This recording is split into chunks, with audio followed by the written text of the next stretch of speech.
Hey everybody, welcome to West Seattle Christian Church Online. My name is Worth. If you're new, welcome and thanks for joining us. And if not, welcome back. We're glad you're here. So we've been working through Genesis this summer.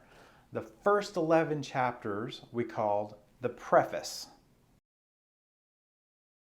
We're walking through the book of Genesis, which is made up of these two main parts. And the first part begins in the garden, where we watch humanity spiral downward in self-destruction, and it ends in the Tower of Babel, where a rebellious humanity is scattered by God. Then the second part of Genesis zooms in and focuses on just one family. And right in the middle is this story that links the two parts of Genesis together and helps us understand what the whole book is all about. So how do we get from the Tower of Babel to the story here in the middle? Well, after the scattering at Babel, there's this genealogy, and it follows one of the tribes all the way down to this one guy named Abram. You probably know him as Abraham. If God has a narrative he's telling, then that story really begins with the Passover in the book of Exodus. That's the drama that initiates God's narrative. Genesis serves as the inspired, kind of authoritative setup to the rest of the narrative that God is going to tell. So in Genesis, the author's talking about these big ideas like who is God, who is humanity, what's the world, and what is God doing in the world. And we discover that God is looking for a partner or partners. So in Genesis 12 through 50, we meet that partner, which is comprised of this family, the family of God. So Abraham, Isaac, Jacob, Joseph.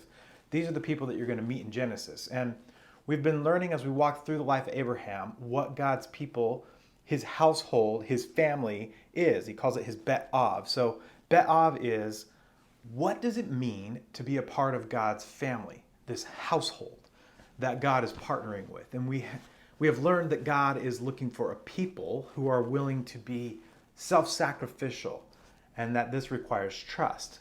So if I don't trust the story, if I don't trust that God is for me, that there is enough, if I don't trust that I'm loved, then I'm not going to be free to love others. Because if I don't think that I have enough, then I'm always going to be trying to protect what I have. And if I don't think that I'm loved and accepted, then I'm always going to try improve myself and do it at the expense of others. There are these two narratives in the world, and God is looking for somebody who will be self-sacrificial because he can use that person, that kind of person, to lay down their life to help others, which sounds a bit Jesus-y, doesn't it?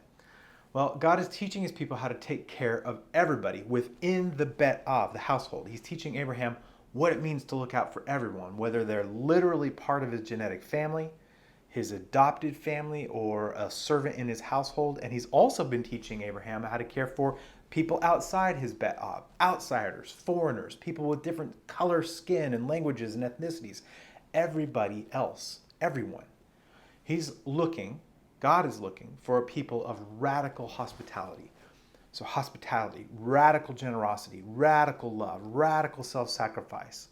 So when we do a clothing drive or a diaper drive, or when we go to another nonprofit and help them, or when we donate funds to the needs of our community as a church, we're just really touching the tip of the iceberg in terms of what God expects for his people. But it's also really good that we have events and projects like that because they remind us of all we're supposed to be, who we're supposed to be all the time, the kind of people God can use to put the world back together. So today we're in Genesis 24, and it continues the story, and it starts like this. Abraham was now very old, and the Lord had blessed him in every way. He said to the senior servant in his household, the one in charge of all that he had, "Put your hand under my thigh. I want you to swear by the Lord, the God of heaven and the God of earth. I want you to swear by the Lord that you'll not get a wife for my son from the daughters of the Canaanites among whom I'm living, but I'll go to my country and we'll go to my country, my own relatives, and get a wife for my son Isaac." The servant asked him, "What if the woman is unwilling to come back with me to this land? Shall I then take your son back to the country you came from?" So let's just stop there for a minute and ask, why does he want his servant to do this? And I would wager it's because the family of Terah, the father of Abraham, that family was going against the tide. They've been different. They've been going a different direction. They've been heading west instead of east. While the rest of the humanity is going the other direction, they swim upstream. And there are two narratives that people are aligning themselves with in the world: the Canaanites and the Amorites and the Sodomites. They're all following the narrative based on self-preservation and fear and appeasing the gods, which is not a narrative of self-sacrifice. It's not a narrative of loving others. So this is not about Abraham being all prejudiced or choosing his ethnicity over another. He's like, nobody else except my tribe. This is about Abraham saying, God is doing something in the world, and you can't mess that up by letting two opposing narratives intertwine. This, I think, by the way, is what Paul has in the back of his head when he talks about being unequally yoked, or light having no fellowship with, what is light? How can light have fellowship with darkness? That's in 2 Corinthians 6. The idea is we have to find somebody who's on board with the narrative of God. So Abraham is like, promise me. And Eleazar, it's probably Eleazar from Genesis 15 too. Eleazar is like, that's fine, but even if I find that woman, what if she doesn't want to come back to this kind of dysfunctional family? So this is what Abraham says in verse 6. Make sure that you do not take my son back there, Abraham said. The Lord, the God of heaven, who brought me out of my father's household and my native land, and who spoke to me and promised me on oath, saying, to your offspring I will give this land, he will send his angel before you, so that you can get a wife for my son from there. If the woman is unwilling to come back with you, then you will be released from this oath of mine. Only don't take my son back there. So the servant put his hand under the thigh of his master, Abraham, and he swore an oath to him concerning this matter. So he says, do not go back there. I have learned already in this story, Eleazar, that I can trust my God to provide what I need. So in fact, I am so confident that God's going to provide for this that you are released from this job. And some interpretations say that they think here that Abraham may even be releasing Eleazar from his service. Like, you don't need to be my servant anymore. Like, you can go start your own bit off. Nevertheless, you're released if you don't find the woman or she doesn't want to come back. Now, verse 10 says, then the servant left, taking with him 10 of his master's camels, loaded with all kinds of good things from his master. And he set out for Aram Naharaim and made his way to the town of Nahor. He had the camels kneel down near the well outside the town. It was toward the evening, the time the women go out to draw water. Then he prayed, Lord, God of my master Abraham, make me successful today and show kindness to my master Abraham. See, I am standing beside this spring, and the daughters of the townspeople are coming out to draw water. May it be that when I say to a young woman, please let down your jar, that I may have a drink, and she says, drink, and I'll water your camels too. Let her be the one you have chosen for your servant Isaac. By this I will know that you have shown kindness to my master. Now, this is really interesting. I think when we hear this, we just kind of breeze over it. But in reality, Eleazar, he's asking for something absolutely preposterous. Check this out. If you were to ask a Bedouin today what it would take to water a camel that's just finished a long journey, they would tell you that it would take 10 to 20 trips down into a cistern to water one camel. How many camels does he have? He's got 10. So what is he really asking for from God? What he's asking is, I want her to give me a drink, and then I want her to voluntarily offer, and without being asked, to make 100 to 200 trips down into a cistern and back up to water my camels. And it's not like there's just a pool of water right there and she's standing in ankle-deep liquid at the edge of an oasis or something. But Eleazar knows something about the be'av of his master Abraham. What he's probably thinking is, one thing I know about my master, and that's that his God has called Abraham to radical generosity, to radical service. And you're asking me to find a wife for a son who will fit into this kind of family? So it's got to be someone radically hospitable in order to fit the mold. And really, it's a win-win for him, because either he finds this unbelievable person or he gets to be released from the oath. So let's check out the next line, verse 15. Before he had finished praying, Rebekah came out with her jar on her shoulder. She was the daughter of Bethuel, son of Milcah, who was the wife of Abraham's brother of Nahor. The woman was very beautiful, a virgin. No man had ever slept with her. She went down to the spring, filled her jar, and came up again. The servant hurried to meet her and said, please give me a little water from your jar. Drink, my lord, she said, and quickly lowered the jar to her hands and gave him a drink.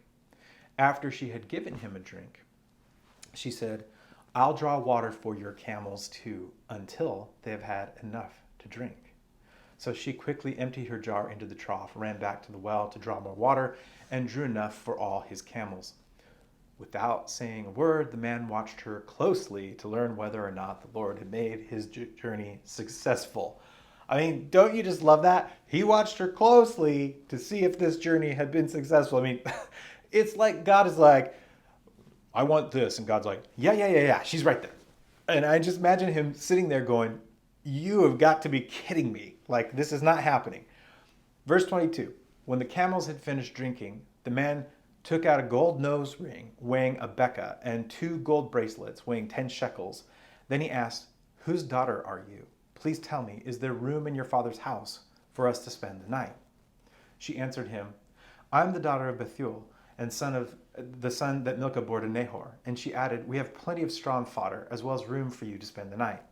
Then the man bowed down and worshipped the Lord, saying, Praise be to the Lord, the God of my master Abraham, who has not abandoned his kindness and faithfulness to my master. As for me, the Lord has led me on the journey to the house of my master's relatives. The young woman ran and told her mother's household about these things. Now, Rebekah had a brother named Laban, and he hurried out to the man at the spring. As soon as he had seen the nose ring and the bracelets on his sister's arms, and he had heard Rebekah tell what the man said to her, he went out to the man and found him standing by the camels near the spring. Come, you who are blessed by the Lord, he said. Why are you standing out here? I have prepared the house and a place for the camels. So the man went to the house, and the camels were unloaded. Straw and fodder were brought for the camels, and water for him and his men to wash their feet.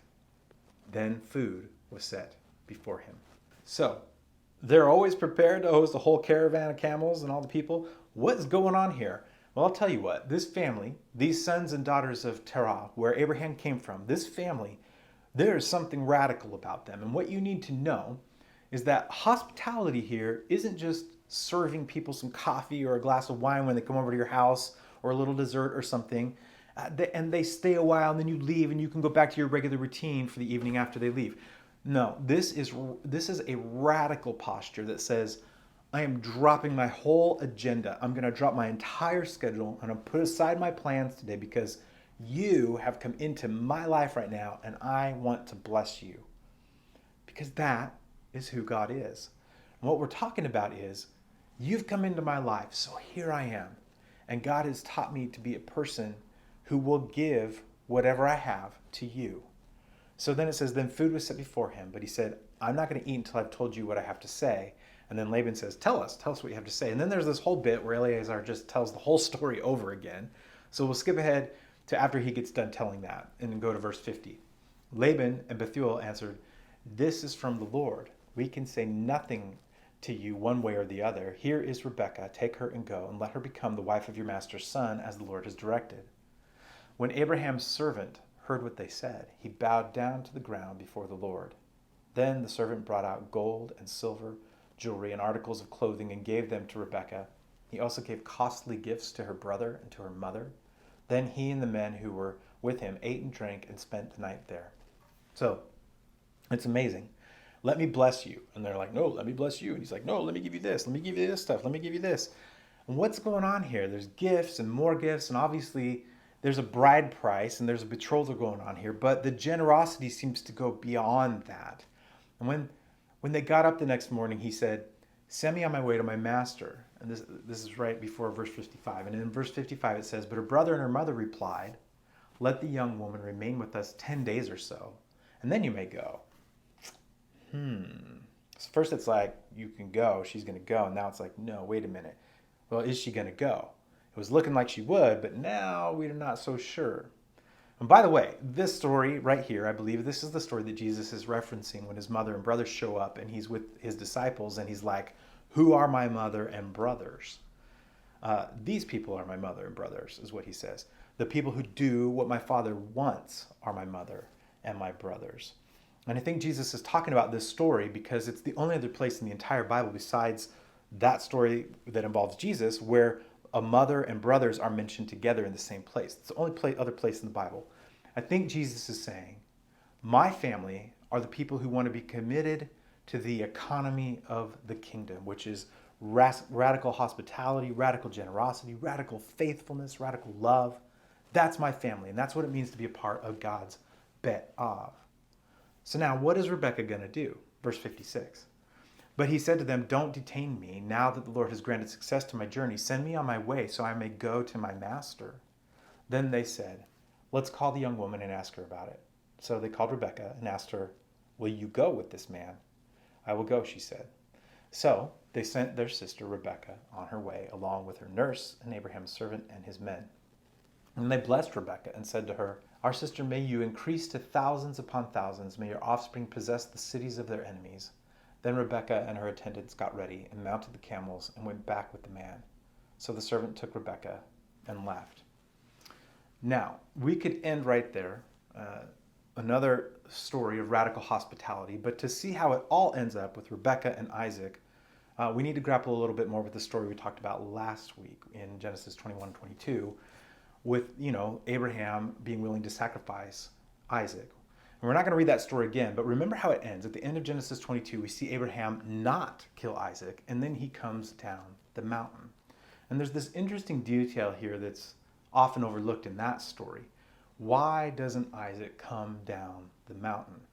Why does the author, if you haven't taken notice of this before, why does the author take the time to say that the dad and the son go up the mountain and they do everything together, but at the end, only the dad comes down? If you read it, you'll see that's the case. And my question is, what's up with that? Well, there are two strings of midrash, one that's popular and one that's not popular. And midrash is just ancient rabbinical commentary on the text. The less popular says that Abraham actually went through with the sacrifice up on top of the mountain. And then because Abraham and Isaac were obedient, Isaac then got resurrected, like he was obedient even unto death, which sounds kind of New Testament-y, right? And the other midrash, the more popular interpretation, rabbinical interpretation, says that Isaac was so traumatized on the top of the mountain that he ran away afterwards. Because if you think about it, if this really happened, Isaac is probably really messed up at this point. And I want you to understand that the rabbis must be trying to point to something in that text. So if that midrash were true, that means that Abraham and Sarah, they send away for a wife, for a son that they're not actually sure if he's ever going to come home. He's not even with them, possibly, when they send their servant to go find a wife for him. If this commentary is true, then Abraham and Sarah are sitting there and they have nothing because their son has left. And they've already told their other son, Ishmael, to leave as well. So they've sent that son away and tried to be obedient to God's call. And then they have one last son left. And after this whole incident with the sacrifice him on top of the mountain, he has run away, according to what the rabbi's interpretation is here. Yet, they still believe in the story enough that they send away for a wife for their son who they don't know if he's coming back home. The commitment and the belief and the hope here is quite astounding. And I know you're kind of like, come on, Ruth, you're making a whole lot about this midrash thing, this ancient rabbinical commentary stuff. It's not really in the Bible. Well, let's see what the next verse says. Verse 62 says, "Now Isaac had come from Beer Lahai Roi," which was where? Where was he? He was living in the Negev. So Isaac isn't at home. And this isn't like our world today where you get to be a certain age, like you go off to college and then you go away to live on your own. Nope. Nope on a rope. This is like prodigal son type stuff. In their world, he would not have left his father's house until his father dies. Not only that, but the last time we heard about Beer Lahai Roi, that was the well that Hagar ran away to in Genesis 16. So where has Isaac been living? He has been living possibly with the other part of the family. It is possible that Isaac is like, I can't believe what my dad almost did to me. I am out of here. Forget you. I'm going to go live with the other part of the family that dad told to take a hike a while back. And what is Isaac doing? Well, verse 63 is kind of curious. It says he went out to the field one evening to meditate. And that's a little bit weird too. This is the only place in the Hebrew Bible where the word meditate is used. And scholars really don't know what it means. The best definition is kind of like, really what it gets down to is he's wrestling with something. He's uneasy. He's conflicted. And the Midrash says that he comes back home when he sees Rebekah coming in the distance. So if you pick it up in the latter half of verse 62, it says, "And as he looked up, he saw camels approaching. Rebekah also looked up and saw Isaac. And she got down from her camel and asked the servant, 'Who's that man in the field coming to meet us?' 'He is my master,' the servant answered. So she took her veil and covered herself. And then the servant told Isaac all he had done. Isaac brought her into the tent of his mother Sarah, and he married Rebekah. So she became his wife, and he loved her. And Isaac was comforted after his mother's death. So we see here the moment that Isaac comes back to the story. And that's really interesting. He comes back into the story. And I think it's because of hospitality, of self-sacrifice, of love, of compassion, of looking out for others. And it's so compelling that it can bring the most traumatized hearts back into the kingdom, if that is what has happened to him. And if we really believe that story to be true, why would it not be? And this is instructive for us, because I know some of you have been traumatized in life. You've had a crisis. Maybe it was at the hands of somebody else. I want you to know that God never, ever gives up on you. He will never give up on you in your story. And some of you have watched kids leave home, like really leave home, and you don't know if they're coming back. I would urge you to not give up on love and compassion and generosity and hospitality and acceptance. Don't give up on love. Don't give up on hope. I mean, I know that not all stories end with Isaac coming home, but don't give up on them anyway. And some of you have been the ones that have hurt others. You've made mistakes. Maybe you were even trying to do something that you thought was the right thing, or maybe not, but you look back now and you realize that you blew it pretty badly and there's no going back. And it's the story that you have. Some of you look back on the way that you were fathers or husbands or mothers or wives or kids, and there's these stories that want to define you. Just like Abraham and Sarah, they have to keep showing up. They have to wake up every single morning, and they have to get going, and they have to live their life no matter what they feel like they've done. And it's no wonder that Sarah is so furious with Abraham. If you read the story, he took off with their only son, and when he came back, according to the text, the son isn't there. But they have to keep showing up, and they don't give up hope. And this is a very complicated story, and there's implications all over the place. There's tons of implications, way more than I'm going to give you now, but I want to leave us with a few that I think will be helpful before we move on to the rest of what happens in Genesis. And the first is this: God is always pursuing those who are pushed away, those who are abused, those who are misunderstood, those who are forgotten. And I don't know what your story is, or who is responsible for your story, or whether it's you or somebody else or both. Whatever your story is, God is always pursuing those who are pushed away and misunderstood. He never leaves their side. He will never leave you. And I know some of you are still working out that journey, and you might say, I couldn't be further away from ever being able to trust God or his people again. And I get that. That's okay. But I want you to know that you can't run far enough away where God is still not pursuing you. You can't do anything that would make God say, well, okay, then I'm done. I'm done with you. God will never leave your side. Second thing I want to leave you is we have to honor and respect the journey of others. You can't dictate how God heals someone's brokenness. And this is hard for us when we're watching somebody else who we want to come back home, who we want to be whole and fixed. And we think we understand their journey, and we might even actually really truly understand part of their journey. But the issue is this: it's still not our journey. It's theirs. You can't control or dictate how they get healed on their path. You can only honor and respect the journey that they're on as they navigate their path and the brokenness, and then be there for them as they do. Next, we can never grow tired of doing good. Never give up on the mission of God. Never give up on the narrative of what God is doing in the world, and never give up on hospitality, on generosity, and especially love. We know that not all Isaacs come home, but nothing will ever be more compelling than the hospitality and the generosity and the love and acceptance of God. Never, ever give up on that. And the last thing is simply to hope. Last week we talked about the resurrection and this idea of Hineni, here I am. God says Hineni. God asks us to say Hineni ourselves. Why? Because we are children of the resurrection, and that is what hope looks like. When Isaac comes home, what will he find?